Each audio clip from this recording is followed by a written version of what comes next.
Hello বন্ধুরা, আশা করি তোমরা খুব ভালো আছো। আমি এখন অনেক গরিব হয়ে গেছি, এই কারণে একটা র্যাম চ্যালেঞ্জ খেলছি। এই র্যাম চ্যালেঞ্জ জিতলে 20 কোটি টাকা পাওয়া যাবে, এই কারণে আমি র্যাম চ্যালেঞ্জ খেলছি। আশা করি আপনাদের আশীর্বাদে এবং লাইক সাবস্ক্রাইবের পাওয়ারে আমি জিতে যাব ইনশাআল্লাহ। এবার খেলাটা স্টার্ট করা যাক, দেখা যাক জিততে পারি না পারিনি। লাউ গাড়িতে উঠে গেলাম। ওয়াও, আস্তে আস্তে যাবো, দেখে দেখে দেখে দেখে হবে হবে না, হাল ছাড়া যাবে না, না না না।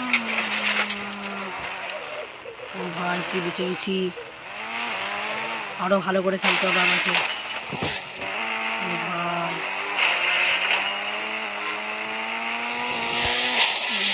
দেখে দেখে খেলতে হবে ভাই। তো আরেকটু করে চলে যেতাম, যে করে হোক জিততে হবে, কারণ আমরা অনেক গরিব হয়ে গেছি আর আমাদের পরিবারের শরীর খারাপ। না